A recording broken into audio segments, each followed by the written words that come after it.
یہ جو موقع آتے ہیں نا شب برات کے، شب قدر کے، یہ بنیادی طور پر اللہ تعالیٰ کی طرف سے دی ہوا موقع ہوتا ہے کہ چلو تمہیں چانس دیتے ہیں، پابندی کوئی نہیں، لیکن رب کی طرف سے نا موقع ملتا ہے، چلو تمہیں ایک موقع دیتے ہیں، چلو اپنے آپ کو کلیئر کر لو، تمہیں موقع دیتے ہیں۔ یا اللہ کیا کرے، کچھ بھی نہیں، آ کے نا سچے دل سے 2 رکعتیں پڑھ کے توبہ کرو، عرش کا مالک پچھلے سارے معاف کر دے۔ ان لوگوں کی باتوں پہ نہ جائیں جو بلا وجہ پریشان کرتے ہیں لوگوں کو۔ شب برات کا حوالہ بھی نہیں مل رہا، حالانکہ ترمذی شریف میں حدیث موجود ہے، سیاہ ستہ کی روایت ہے ترمذی میں۔ پہلے کہتے ہیں سیاہ ستہ سے دکھاؤ، جب سیاہ ستہ سے مل گئی تو آپ اور کدھر جانا ہے؟ اور ابن ماجہ میں موجود ہے مولا علی کی روایت، اور ذرا ترتیب دیکھیے گا، یہ ترمذی کی حدیث ہے، امام ترمذی نے تو پورا باب باندھا ہے 15ویں شعبان پر، پورا باب۔ اب تمہاری مرضی ہے اگر تم نہیں بات کو سمجھنا چاہتے، لیکن میں نے پہلے بھی کہا تھا، پھر کہتا ہوں، اگر ہمیں کوئی شخص کہتا ہے کہ شب برات کو اٹھ کے نفل نہ پڑھو، تو بھائی نفل ہم نے پڑھنے اللہ کی رضا کے لیے، ہمیں کسی بندے سے ڈگری لینے کی ضرورت نہیں، نہ تو ہمارے اور رب کے درمیان معاذ اللہ کوئی وسیلہ ہے کہ تو کہے گا تو پڑھیں گے، جب دل کرے گا پڑھیں گے، اور جتنے دل کرے گا پڑھیں گے۔ ہم تو نفل کہہ رہے ہیں اس کو، ہم نے کب کہا ضروری ہے جو عشاء پڑھ کے سو جائے فجر تک سویا رہے، ہم اس کو گناہگار نہیں کہہ رہے، لیکن یہ ضرور کہیں گے کہ گولڈن چانس مس کر دیا اس نے چانس مس کیا ہے، یہ تو اللہ کی رحمت کا موقع تھا۔ حضرت سیدہ عائشہ صدیقہ رضی اللہ تعالی عنہ ارشاد فرماتی ہیں کہ شعبان کی 15ویں رات تھی، یعنی شب برات کی رات، فرماتی ہیں شعبان کی 15ویں رات تھی، میں نے اچانک نظر ڈالی تو حضور میرے بستر میں تھے، پھر میری نظر پڑی تو حضور نہیں تھے، میرے دل میں گمان آیا، خیال آیا کہ شاید کسی اور زوجہ کی طرف حضور کا میلانے تباہ ہو گیا ہو، وہاں تشریف لے گئے ہوں۔ فرماتی میں اٹھی باہر گئی تو نبی کریم علیہ السلام جنت البقیع میں تھے، قریب ایک جگہ پہ حضور دعائیں مانگ رہے تھے۔ فرماتے میں گیا تو حضور فرمانے لگے، ابو بکر کی بیٹی تو نے کیا گمان کیا کہ اللہ کا رسول تیری حق تلفی کرے گا؟ عرض کی حضور آپ مالک ہیں، کہیں اور جانا چاہیں تو میری طرف سے پابندی نہیں۔ کہتی ہے وہاں کھڑے کھڑے میرے رسول کریم نے بیان فرمایا، یہ ترمذی کے لفظ ہیں، حضور نے فرمایا عائشہ یہ شعبان کی 15ویں رات ہے، مدینے میں سب سے زیادہ بکریاں بنو کلب کا قبیلہ پالتا تھا، فرمایا آج کی رات بنو کلب کے قبیلے کی بکریوں کی تعداد کے مطابق اللہ میری امت کے لوگوں کی بخشی فرما دے گا۔ یہ وہ رات ہے۔ جناب عائشہ صدیقہ رضی اللہ تعالیٰ عنہ نے بات رات کو سنی تنہائی میں، نبی پاک سے رات کو تنہائی میں حضور سے سنی، سویرے جناب عائشہ نے کل امت کو بتائی۔ اگر یہ بات اہمیت والی نہ ہوتی تو بی بی صاحبہ آگے روایت کرتی، یہ کتابوں میں آتی، یہ لوگوں کو بتاتی۔ حضرت عائشہ نے روایت کیا اور مولا علی شیر خدا نے تو کھل کے کہا، ابن ماجہ میں حضرت علی سے پیار کرنے والوں کے لیے الگ عنوان، مولا علی نے کھل کے فرمایا شعبان کی 15ویں رات کو رات عبادت کرنا اور سویرے روزہ رکھنا۔ حضرت علی کے لفظ بائی نہیں سیاستہ میں، رات کو روز عبادت کرنا، دن کو روزہ رکھنا۔ ویسے تو رب کریم ہر روز تہجد کے وقت پہلے آسمان پر نزول اجلال فرماتا ہے اور لوگوں کو فرماتا ہے کوئی بخشش مانگنے والا؟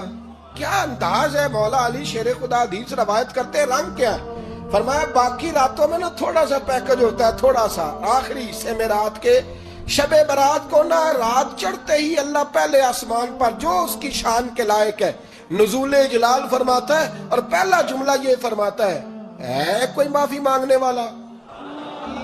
اللہ کرے آپ کو سمجھ آئے، یعنی معافی دینے والا کہہ رہا ہے چلو آؤ ادھر آؤ ذرا معافی مانگو، میں معاف کرنے آیا ہوں، مانگو معافی، ہے کوئی معافی مانگنے والا؟ معاف کر دیں گے۔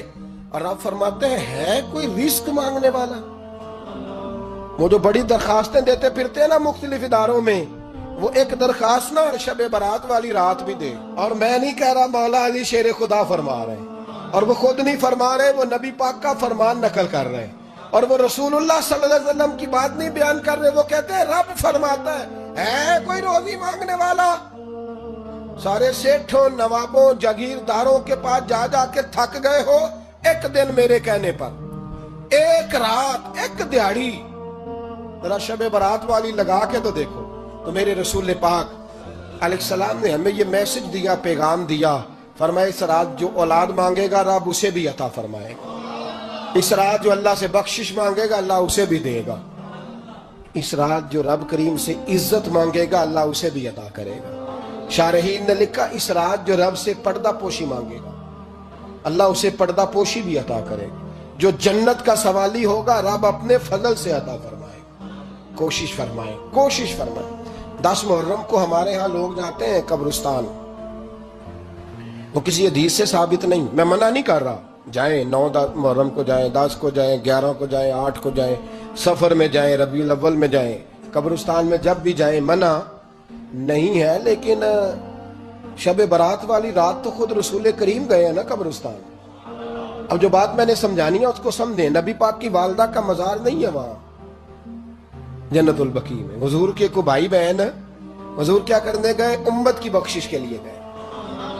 شب برات کی رات لالچی نہ بنے کہ صرف میں نے اپنے لیے روزی مانگنی ہے، کل امت کے لیے مانگے رب کریم سے، مانگے اپنے بھائی کے لیے، مانگے اپنی بہن کے لیے، مانگے اپنے بیٹے کے لیے، مانگے اپنی بیٹی کے لیے، مانگے اللہ کریم سے۔ یہ مانگنے کی رات ہے۔ پچھلی راتی رحمت رب دی کرے بلند آوازہ، بخشش منگن وارے کارن کھلا جے دروازہ، ارے اللہ کی بارگاہ میں اس رات کو کھل کے دعا مانگے۔ قرآن مجید نے کہا کہ کل للمؤمنین یغضوا من ابصارہم، اے محبوب علیہ السلام مسلمان مردوں کو حکم دیں کہ اپنی نظروں کو جھکا کے رکھیں۔ آگے جا کے عورتوں کے لیے بھی کہا کہ مسلمان عورتوں کو بھی حکم دیں کہ اپنی نظروں کو جھکا کے رکھیں۔